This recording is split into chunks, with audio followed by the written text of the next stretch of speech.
Yo, what's good, brother? How you doing, man? What's up, man? What's going on with you? I'm doing well. What's up, you guys? Let's welcome to another episode of the Rap Nerds, presented by Music Support Group. This Sir, is Curt, aka Leroy Green the Third. I got my this boy is Darren. Darren. Go ahead, man. I'm sorry. What 40-ounce guru? What's going on with you? Oh, shout out the new and the updated IG page, Yeah. rap nerds underscore MSG. Yep. Shout out to Martavis for getting this straight. Our quote unquote social media manager. Quote unquote, he He is. is. He is. He Quote is. He unquote. had to Got a give me. whole He got me right this. calendar for us. He got me right this morning. I was like, I was like, you right, brother. You right. You the expert. Oh, Trust man. his guidance. Yeah, I trust his guidance. But now, man, what's going on, man? How have you been over the past few weeks since we last spoke over the airwaves? I have been all right, man. You know what? It's Saturday. It's Saturday. It's Saturday, man. Like And we had. It's the this. weather is cooler, and all in all, I'm all right. How are you doing? You know what? I'm doing well. All things considered. We won't talk about those other things that are considered. But I'm doing well, man. I'm doing well. I can't complain. Yeah. My son is growing and growing and Mm. um keeping us up later and later at night, or my wife up later and later at night. But He's supposed to be keeping you up too, not he just your does. wife. You know what he does at times. Like I'm. You know what? We've kind of got it to this point because she works Mm. during the day. So it's like daddy daycare. During the day from like from like 8:30 to 9, and then like Mm. 12 to maybe 3 is daddy daycare. So we watching Sesame Street, we reading books, we playing, we dancing. Yeah, I know. I haven't ran. I've been singing more Sesame Street songs around the house than I have I was been gonna like ask you, have you regular. been like since HBO has like all the Sesame Streets, you Yeah, just like like let dude, that we've been run? going through. Yeah, we just been watching. I try to keep it to like an episode or two a day because I don't want to like no TV baby or whatever. But I feel yeah, it. I feel it. that's where I'm at right now in my Okay, life, and I I could can't dig it. I complain. could dig it. I'm enjoying it. He loves Elmo, so it's cool. You got to make sure you get we need to, when we post like clips and content, we need to work in some baby CJ clips as well. Get some easy likes. Use People your love baby, baby. man. People love baby content. Cute baby content. Oh man. Oh So man, let's get into the episode, man. Today, last episode of the summer series, since summer is wrapping up on Tuesday. kind of been wrapped up. No, Is it Tuesday? summer's ending on Tuesday. Officially summer, I think what is it, the fall solstice or whatever it's Ah, called. yeah, It 'cause starts today's on the 19th. Tuesday. Yep. So Got you. this is the last episode of our summer series, and we're discussing Do the Right Thing by Spike Lee. So you better do the right thing like Spike How Lee. timely. How Very timely. timely, man. I'm kind of embarrassed to say this, but this was my first time watching this movie. I'll be embarrassed because it's one of those movies that's so powerful where you're you're aware of all the references, Yeah, I like the was social like references of the radio. movie. Even then, like radio. I knew Radio Raheem before I even Right. like. I knew Sal. I knew Hmm.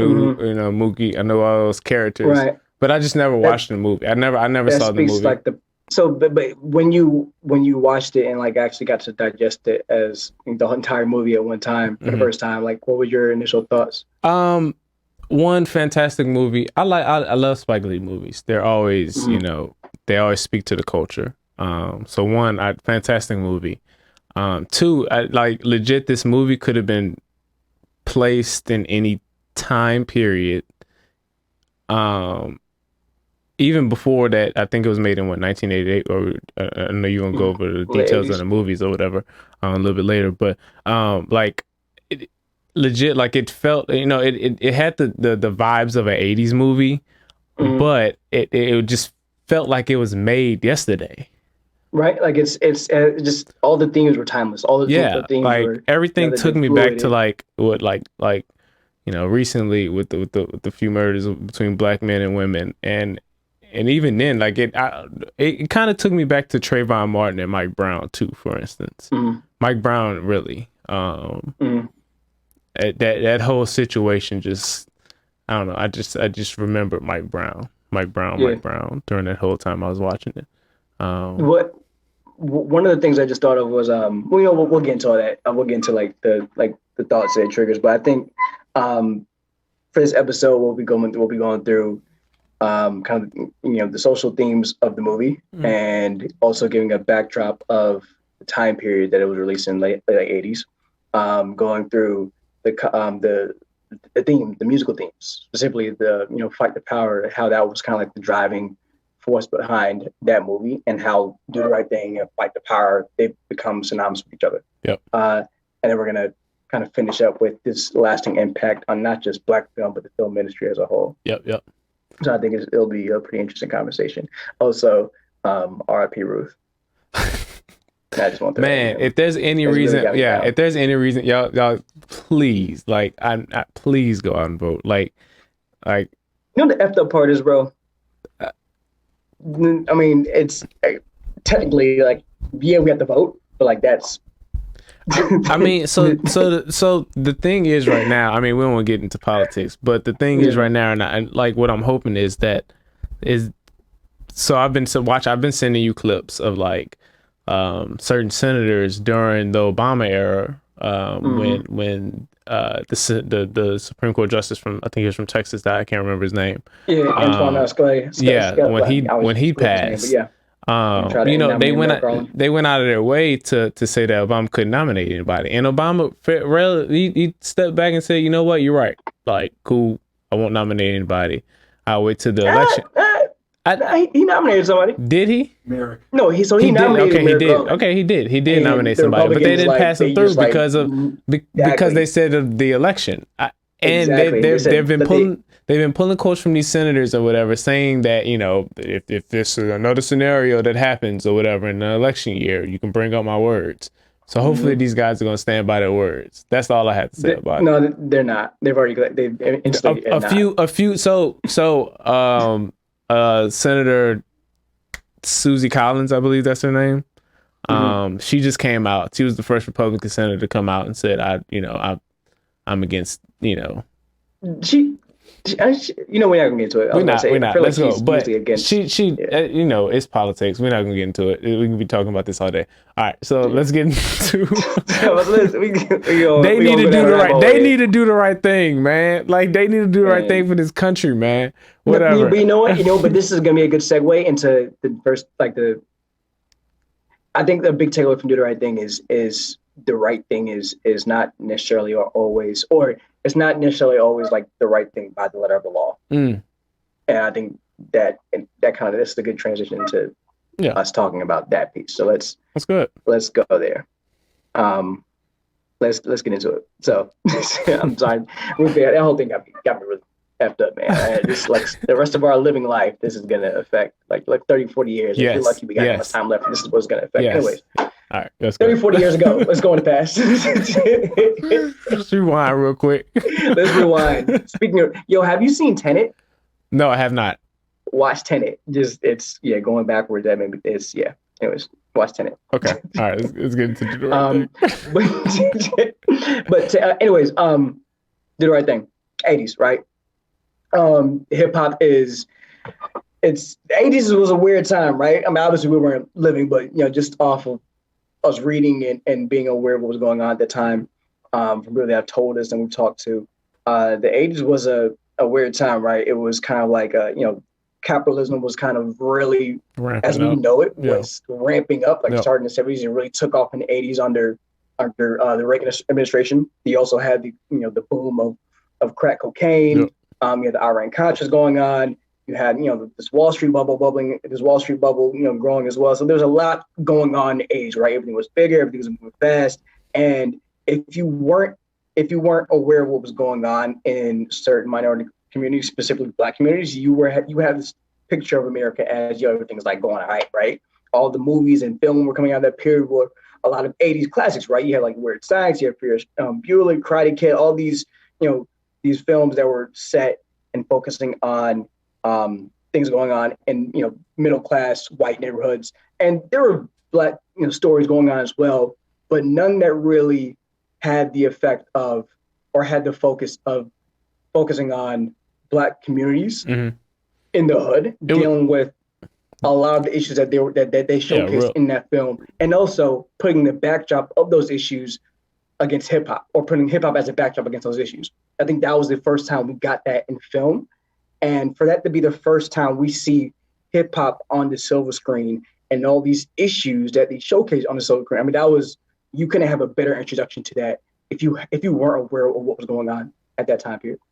I agree. That was perfect. That was a perfect segment. I have nothing else to add. I really don't. That was perfect. Like you said, like everything that was going on during the times and racial tensions, kind of rising and kind of at a hitting the ceiling or whatever, especially in New York City during that time. I think their mayor, Howard Beach, during the time, white dude, was, super racist mayor. And then coming off the backs of Michael Griffith, a 23-year-old kid who got murdered by a white mob in New York City. I think around that same time the movie was coming out, kind of, even made the movie even more powerful. I think the most powerful, one of the most powerful scenes in the movie is when they were chanting the guys' names, the people that's been murdered by the hands of police or like racism or whatever. And it was like, wow, like this is what we're doing now, right? Like we're saying Philando Castile, we're saying Michael Brown, we're saying Trayvon Martin, we're saying Breonna Taylor, we're saying, all these names, and they were doing that back in the 80s, and it was just it I don't know, it was a lot. It was a lot. It was a lot, and but when we say it was a lot, it wasn't just a lot it was a lot in the sense of the amount of not just police brutality, but also disenfranchisement of Black people in their own neighborhood. So not only were these people, in their own neighborhoods being abused by the police, they also weren't being protected by the police. They weren't being supported by their local officials. They were dealing with gentrification, as we saw with, they highlighted with the guy in the Larry Bird jersey, right? Yeah. Moving in Brooklyn, and he was like the only white guy that they saw. And, yeah. Like just things like they were trying to highlight all these issues that Black people were dealing with in these neighborhoods that weren't being showcased. And I mean, that's something that's still going on to this day. No matter what city you go in, any major city, you're still having this issue of, Black middle and poor families being priced out of their own neighborhoods and having to deal with these people move into their neighborhoods and trying to adapt to them. Like they're not adapting. The people moving in aren't adapting to them. Yeah, I think that's what really. And it's not even the people that's moving in. It's the people that are seeking business from these residents in the neighborhood, right? Like Sal and his sons, right? Sal, the Korean, like they, store. They want the Black dollar, but they don't respect, Black people, and they treat us like dirt as well when we and not to say that they all do that, but I think not to say that they all do that. Yeah, but I think that's the history of these people. We're not allowed to own businesses in our neighborhoods, right? Like we aren't allowed to, historically, we aren't allowed to own businesses in our neighborhoods, or historically we aren't able to raise enough funds or save enough money to be able to buy and own businesses in our neighborhoods. People, historically, when we actually do that, they still find a way. To get us shut down or whatever, or just give us a hard time. Whether it be through whether it be indirectly or directly, in a sense of burning and pillaging and things of that nature. So it's I think I like the fact that Spike was able to successfully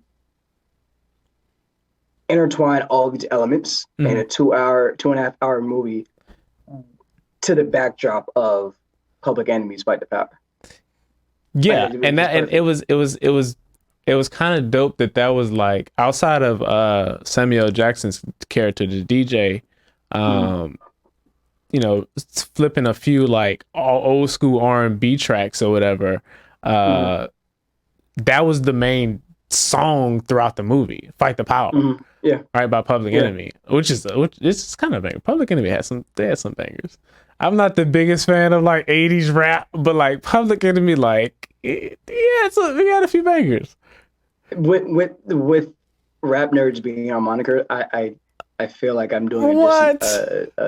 So okay, no. Yeah, let me finish. I feel like I'm doing them an injustice by not like I haven't listened to their whole catalog. I haven't Right? listened to their That's entire what cat. I'm I'm not saying. gonna lie and say I've listened to. Like I I don't haven't. really have an I don't have an opinion other than I know their significance and their impact on the culture of hip hop, and I'm aware of I'm who not they are gonna. and their I'm not gonna importance. say. I'm not gonna say Like I'm the biggest Public Enemy fan or whatever. Right? I'm not gonna lie and say that.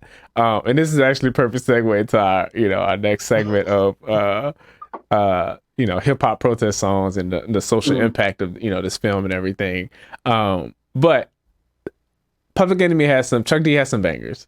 Like Chuck D can rap. Like he was a great rapper. Yeah. For the times. Yeah. I don't know if I don't know if his rapping style and everything would carry over to 2020, but it's not important. It's not important. Fight the Power was Fight the Power was a dope song, and it was dope that Spike was able to carry that song throughout the film and bring it up in crucial points too.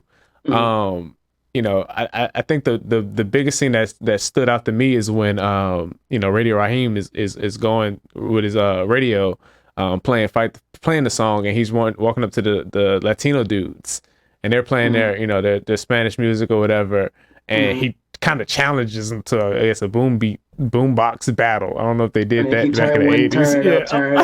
Yeah, they're going notch for notch. Yeah. That was my favorite scene of like one of those like songs or whatever with the Fight the Power song. I think it's just to touch on that real quick. I think my favorite scene, and I mean it's probably a lot of people's favorite scene. My favorite scene was just the intro. Like it wasn't the film itself, but just the fact that the first thing you see is Rosie Perez, right?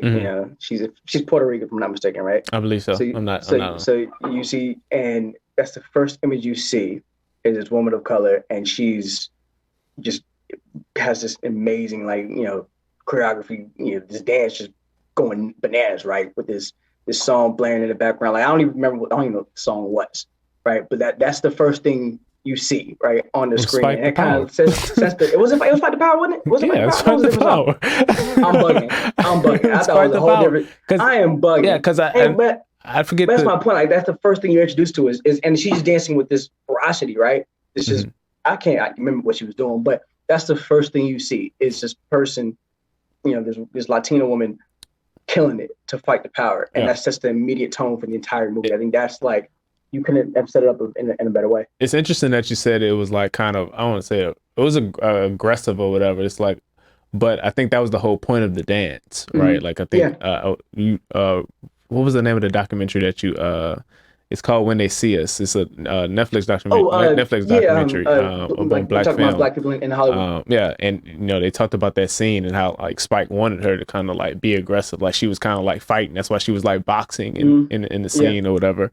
What I thought was interesting. We talk about like Fight the Power as like a protest song, and you also talk about what was going on in the black community, and Spike showing that in the film, kind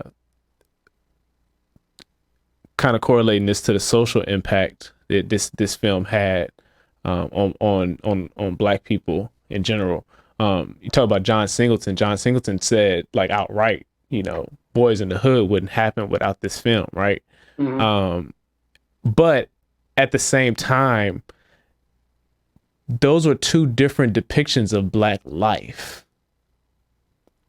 Right. To this point, like the problem was the same, right? Like there was struggle and poverty still kind of, and this underlying like thumb of racism holding them down, right? But the black life was the same. I mean, it was different, totally different.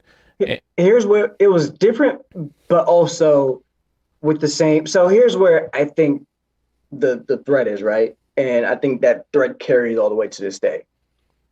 Spike set the tone and made it okay for Black creatives to start to begin telling the story of generations, Black youth that were growing up with hip hop infused in their culture, right?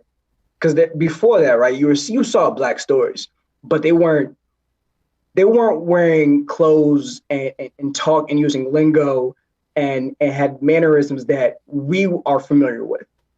Because a lot of Black culture, I would say major. I would on, correct you, and I would say major Black films. I would say major Black films because I mean, if you look but, at like Blaxploitation, they were obviously using the lingo in the 70s or whatever. well, no, but see, that's not what I'm referring to though. I'm referring to what we can identify as, this is like, I'm tying this to hip hop, right? Like Okay. hip hop as we know it. Okay. Right? Okay. All right. Like Okay. you have, like I keep going back to a scene with the Larry, the guy in the Larry Bird jersey, and he ran over Giancarlo Esposito's Sneakers, his Jordans, yeah, like just the fact that they were putting so much of an emphasis on the culture, Jordans, and it was like, it was just sneakers. Like, no, it's not just sneakers. These are not just sneakers. Like, this is something more than that. Yeah. Like you were the fact that the idea of what that boombox meant to Radio Raheem and being able to blast that specific music, that specific song out of that, walking down the street, the power, the empowerment that he felt from it. I think, and seeing the clothes and the styles that they were wearing, like the fashion that Mookie was wearing, that he was walking around, like all that was hip hop. So let me ask you this question, and I mean, obviously, I wish we had Glenn on the podcast. He probably could have answered this more so. But do you think Spike was kind of highlighting that the only thing that we as Black people have to hold on to sometimes is our culture? Like, I think you could take that from that. I think that's one lens, because looking at it and throughout the movie, right? What did the Black people cherish the most, right? Because they cherished their ability to commune, to get together, right? When they're in the streets. They cherished the radio station, right? The one that DJ Samuel Jackson's character, like all these things that they were really trying to hold on to were things that that's all they had in their own neighborhood, right? They didn't have, Sal's was a piece of joint. They had a Korean, they didn't have a corner store. The cops weren't Black. Like all these things that you associate with all they had was each other. And so I think highlighting that in the movie was, throughout all this, all we have is ourselves, and yet you're still trying to take that as well by way of our life, like our physical right to exist. Like what do you want from us? I think that's like my biggest takeaway from the film. What do you want? What more do you want from us? That's good. Yeah. Yes. You know what? I was kind of nervous about recording this because I took so many things away from the film. Like that was a great take from it. Like I don't know. Like I think the biggest thing was like how quickly things can go wrong. Yeah. Yeah. And what truly has changed? Nothing. Like how quickly things could go wrong just because somebody felt disrespected. So one thing, and I hate that I forget the director of this movie. I always forget his name. But one of the powerful things for me, right, is the Korean store, right, with Ray Rahim, and that's where like the incident triggered, where he ended up cops coming in, choking him out. Yeah. And then I thought of Menace to Society in the opening scene where they're in the Korean store and O-Dog ends up popping off and killing the owner. Yeah. And both of these, pivotal scenes in both these movies are, happening in a corner in a market that's owned by the non-Black people. And I think for me, it was more so what I took from that is you're in your own neighborhood, but you're still not safe. You're still not safe, man. You're still not safe. You don't feel safe. There's no place for you to go to feel safe. And you have two very different ways that these two individuals took in this situation, right? One was peaceful, one wasn't combative, more or less, and the other one was like, I'm going to be the aggressor. But they both came out with ultimately the same. I mean, O-Dog didn't die, but I mean, he's still like, I mean, yeah. My point, like somebody ended up dying because of a long string of events. But my point is, they both ended up in very tragic ways. Yeah, yeah. And they all could have been avoided. Yeah. All because of respect. just simple respect coming from both. I mean, just I don't know. Why does that respect matter so much to them? Because it's literally all they have. That's true. Because you've taken everything else from their own community. Yeah. From these people. Yeah. So they're both trying to find their own respect in their own ways, and these are two ways. One isn't necessarily more right or wrong than the other, but it's just showcasing how these two trains of thought from a very similar situation, how these people from these same situations can think and process and act on these things in a similar environment. I think that's what Spike gave direct Black creators the empowerment to do, to tell those type of stories. Yeah. So, Dog, I mean, you look at 94, like that would terrify someone, right? As far as looking at someone like, why would he think like that? But you know what? No, that's the mentality on, and that's why I brought up that point earlier about like, you know, the polarizing, you know, effects of it, just the way the Black people are living. You know, just on one hand, you have, you know, Fight the Power coming out of New York, but on the other hand, you have Fuck the Police coming out of LA. Right? Like both of these messages are rooted in the same message essentially. Theme. Yeah, same message essentially. Different ways of going about saying it. Yeah. I don't know. It was just all interesting. Like I just took a lot from that movie. I think the biggest thing I've been thinking about lately is just like, what is this idea of justice? Like even with like we've been saying like recently, like, you know, justice for Breonna Taylor. You know, like what does that look like? Like in the movie, you know, there was, you know, saying like justice for, you know, Radio Raheem or whatever, you know, justice for you know, I can't think his name. The other character got arrested as well. What does that look like? Like, what does that look like when somebody's life has been taken? You know? I think justice is accountability, and not just accountability, but if justice is not just holding this person accountable, but holding them accountable in a way to where other like-minded people, and when I say like-minded, I mean people that think like this person that committed this injustice, they look at this and say, let me, you know, maybe I should change the way I think. Holding someone accountable, justice should also proactively protect the people that you're trying to get justice for. Does that make sense? Like it should prevent other people from. It should encourage the people to not do the same exact thing that this person just did. So, for example, if we're saying justice for Breonna Taylor, justice should look like, all right, we hold these cops accountable in a way where other cops are strongly disencouraged from doing this again. And it obviously goes deeper. It's not just holding them accountable, also changing the way that they think and approach how they deal and police Black and brown people. Obviously that's a huge part of it. But also, like, sometimes you have to actually work towards shifting that way of thinking by just giving hard and clear consequences for actions. and so it's a combination of both. Yeah. But ultimately the goal should be they're not going to do this again, because if they do, they realize just how effed they're going to be. Yeah. That's ultimately what justice looks like. Once people, it's just how do you get to that point? Yeah. How do we as a whole? Looks like how do we cross that bridge? We know what's on the other side of the bridge.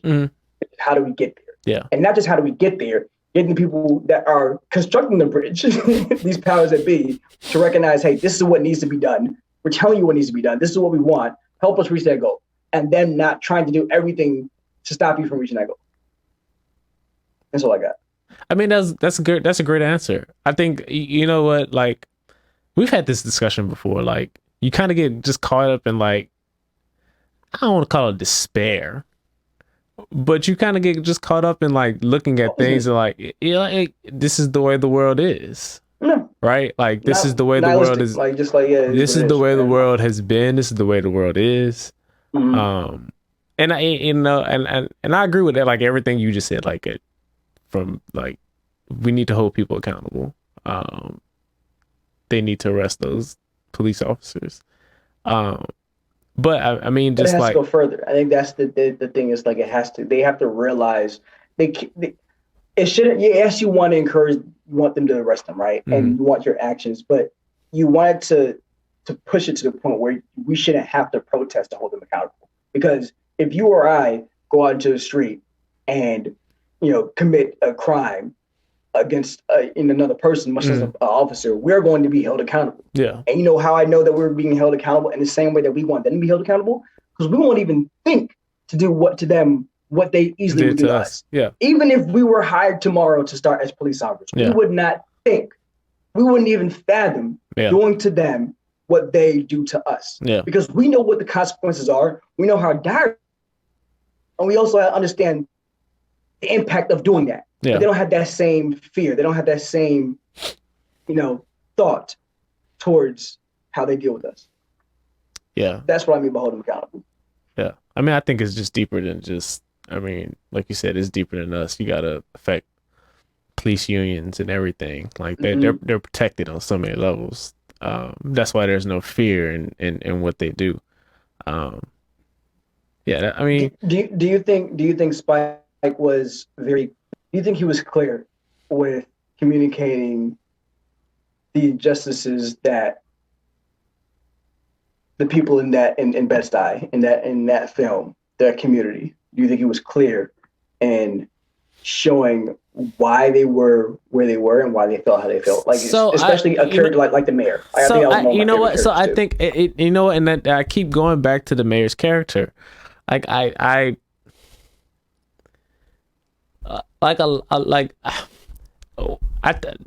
so when I originally saw the mayor's character, the first thing I thought of was How Much a Dollar Costs by Kendrick Lamar. This guy saying, look, I don't need your money. Like, all I need is a simple dollar. You know what I'm saying? Like, this has no power over me. Like, obviously this money has power over you. Like, it has no power over me. Like, that's what I got from the mayor's character. Like, he's seen it all in a sense, and he was kind of just like trying to pass off wisdom to these young dudes and just people, even his peers. And I guess he was just trying to just show positivity and everything, and they weren't having it. And I don't blame them because of the situation and the circumstances that they were in. But at the same time, like I've been kind of under the mentality lately, personally, that you can't get anywhere in life unless you're content with your current circumstances. Like that's not saying that you can't want for more, but at the same time, you got to learn to be content. You gotta learn to be content until you can find a way out. Like, you gotta learn how to be content and just go by. Like, it makes no sense to be unhappy all the time. And at the same time, I think a lot of the characters didn't help themselves in their situations.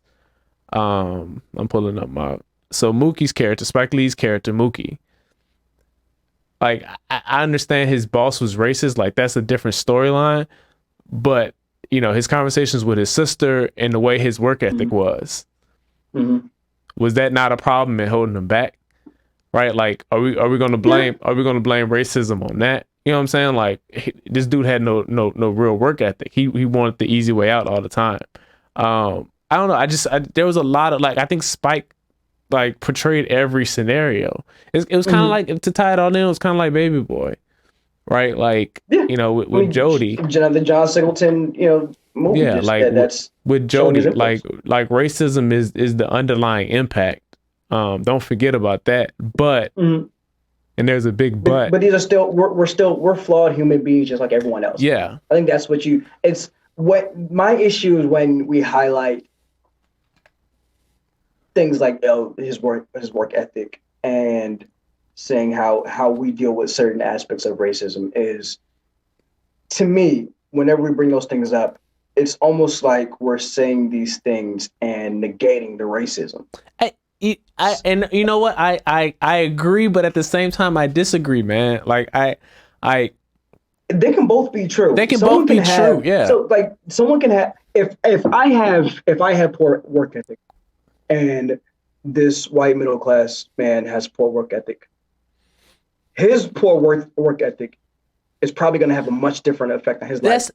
That's true. But in the argument of in the context of this movie, that I don't think you can make that argument.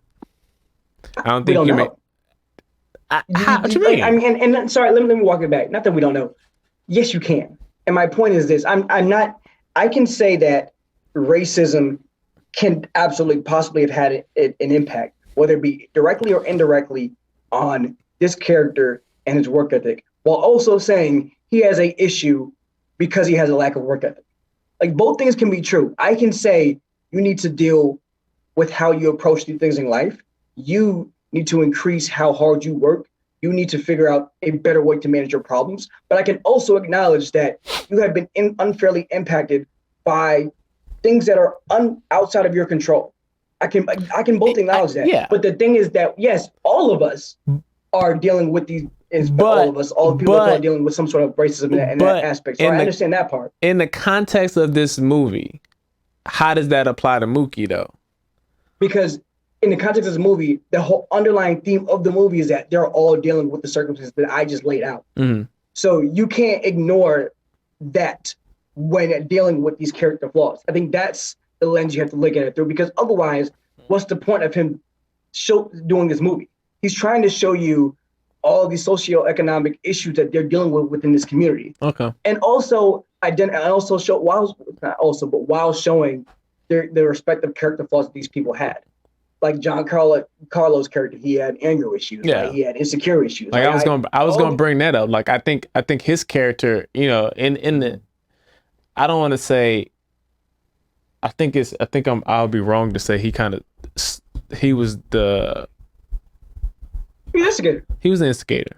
Yeah, absolutely. Like he definitely he was not without fault. So again, we can say all these things are true while also saying like we can criticize the effect, but we cannot ignore the cause. Mm-hmm. I think that's again another thing you want to take from this movie. Deal with the effect, but do not ignore the forget cause. about that cause. Mm. That's all I ask. Don't do that. Because it's not fair to people that are dealing with the actual effect. Well, but so I mean, this is like again, I'm sorry to be throwing these deep ass questions at you, but we talking. I mean, but like, how do you criticize? Like, how do you do that? How do you criticize the effect without ignoring the cause and trying to help out the cause? Like, how do you do that? Is that doable? Yes, or do you just focus on one thing? Do you just focus on the cause first? You can. The cause of the problem. I think this is the biggest multitask. We can do more than one thing at the same time. We can fight for progress while also working on our respective selves. Like you don't have to pick one. I agree with you, and I think that's the problem with our overall, I think that's why we disagree on so many things. The black people, I think people are thinking that we can't multitask or whatever. Like, I think some people are tied to we must fix ourselves first. Mm-hmm. Like they want to address Mookie's problems first. Like, why are you taking a bath and going to sleep with your woman in the middle of the day when you got work or whatever, mm-hmm. right? They want to fix that problem before they fix Sal calling him a nigger on you know what I'm saying, or his son calling him a nigger on the job or whatever. Like they want to. I think you have just like you have like with any other societal issue, mm-hmm. you have macro issues and you have micro issues, mm-hmm. and Sal more or less being unfair to black people, but also hiring black people and still, actually serving the customers. Like he had a interesting relationship with the community, but just like his thought, especially his son or whatever, his character was a son, or I think it was a son, right? It was a son. Just like his view towards black people. Like, that's a macro issue, right? As far as how he's collectively viewing black people. Mm-hmm. That's probably heavily influenced by what images he's seen and which is also interesting because he's exposed to them every day. So it's interesting how he has that view of Black people, but also, I have an interesting take on that, but go ahead. You can also, but Mookie's issue of like, why are you doing this middle of the day? You can address that. Like, what are you doing? You have a job. You have responsibilities. You can say, address what he's doing, but you can also deal with the macro issue of the police coming into the community and not treating these people fair. Like, it's because who's for you to say that we need to focus on one thing is doing two things. It's discrediting everything all the times that we say Black people are not a monolith. For us to also say why can we get on the same page? That's not the same thing, right? Okay. We can have a divergence of opinions towards how we want to approach and attack the issues that are, hampering our daily lives. That it's okay. There's nothing wrong with that. Yeah, I just had lost my thought. I lost my thought. I hate that. I hate when that happens. I lost my second thought. Whatever, man. I lost my second thought. It's all good, man. It's all good. This is good stuff. This is a good discussion. I had it right here. I had my second thought. No, it's probably gonna come back. Come back to me another time. Go ahead, man. Oh god. No, I mean this is a good discussion because, like you said, I think Spike laid out every scenario in the movie. I think he laid out every scenario, like you said, even with Juan Carlos' character bugging out, like he's the instigator in the whole thing. But it didn't have to end with Radio Raheem getting murdered, right? Like that's the whole thing. Like I think we've all been in situations before with the police.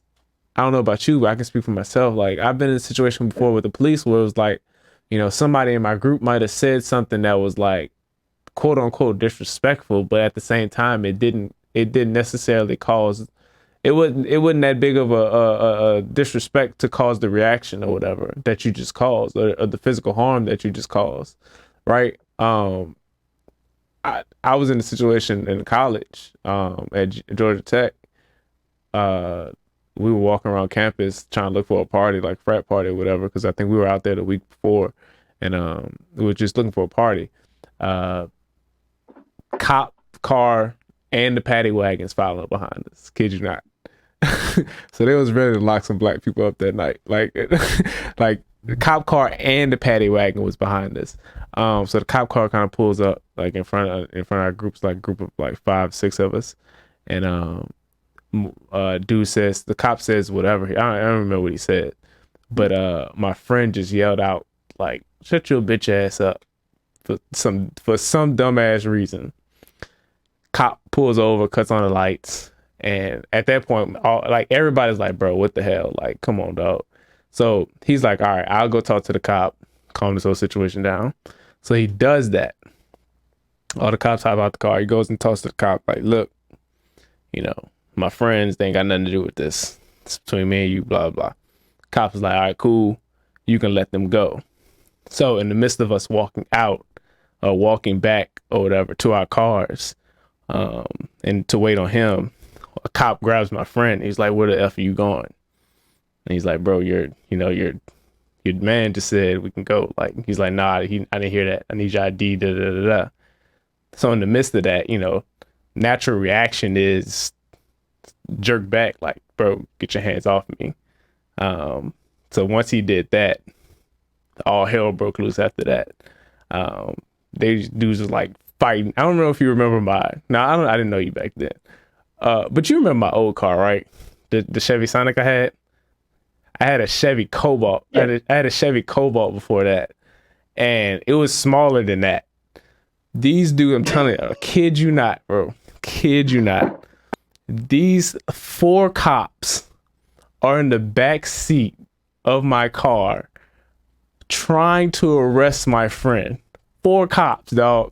And all I can think about was like, we're going to die. He's going to get shot. They're going to break my car door and my mom is going to be pissed. Like, all I could think about was like, bro, like, how, what the hell? Like, please don't break my car door. And at one point, dude, like, I was so caught up in the moment Because legit, they're wrestling him in my car. I'm going on and on. I'm about to wrap the story up. But they're going on and on in my car door. And on the backseat of my car, legit, I'm seeing my car door just look like it's about to break. And I grabbed the cop like, bro, you're about to break my car. And he really legit turns around and puts his hand on his gun. And I was like, bro, you got it. You got it. Like, that's it. And at that time, like, all the rest of my friends are just watching the whole thing because another cop is like hand on his gun. Like, if any one of you move, it's over. And we're just like, bro, like, it is, are you serious? Does this take all this? Like, we're on a college campus. Yeah, that's so. But So, to tie it back to one of my other points about cause and effect, was the friend that yelled, "Shut your bitch ass up" to the cop. Should he have done that? Probably not. Yeah, but the reaction, that warrant the effect? Did that warrant the reaction? To them? And then like you said, that's what that was the point of the story. Should they have reacted like that? Like, the fact that Black people aren't given the leeway to not be perfect, I think is also an underlying issue here. We're not allowed to make mistakes. Yeah. Or we're not even allowed to challenge. Yeah. We're not allowed to have any sort of cathartic expression. Yeah. Like, none of that. I think we have to sit there and take the straight line. Yeah. We have to sit there and because if you were a group of white frat guys from Georgia Tech, one of you probably would have and could have said, shut your bitch ass up, and they may have said something, but it would have never gotten to that point, any sort of physical level. No. Do you see like that? I like I said, that was the point. They're given the leeway. That was the point of the story. And like you said, we're not allowed to make mistakes. Like I think the wages of our sin is death. We're not allowed, and that was my thing on like why, going back earlier before we wrap up, like what is justice? What is doing the right thing? Yeah, like what is that? Right? Like if we commit a sin or we commit a crime or whatever, and it's like, okay, he stole some cigarillos out of a grocery store 10 minutes ago. It's okay if I shot him. He was a criminal anyway. He's 14 smoking weed. If you turn that around, and that was 14-year-old Hunter from Syracuse. Yeah. And the same thing happened, they would instantly say, no, they wouldn't say. They wouldn't say anything. Something. They wouldn't say. He's anything. A kid. He makes mistakes. Why would you do that? Yeah. He makes mistakes. Yeah. So like that's the. Yeah. So do the right thing is, what does that mean? Subjective. I think it's very subjective. I think it's not open for interpretation, and I think that's again the call of that movie. Like it's. Do the right thing, but what does that mean for you? So did Mook do the right thing at the end? Did Mookie do the right thing at the end when he tore up Sal's place? In his mind, it was. You see what I'm saying? Like he felt that was the right thing to do, and that's why he did it. I like that. Was it the right thing? Probably not. I mean, not from our vantage point. But our vantage point doesn't matter. The only person's perception, only vantage point that mattered at that moment was the people in that community. We didn't work for Sal. We didn't go to Sal's Pizza place. We didn't live in that neighborhood. So that's not for us to decide. That's for me, them and Sal. I like that. That's a good way to get out of here. Kind of like lost all flow to the show. We would like hop straight into discussion, which was good. I thought it was a good discussion. That was a great discussion. I mean, we followed the outline and everything. Yeah, we did. We're solid, bro. I think we good, man. I don't even know how much time we've been. I think we've been going longer than whatever, man. Yeah, we got to wrap up. So is there anything you got before we get out of here? Anything new? Man. Yeah. Anything new? Anything new you've been listening to?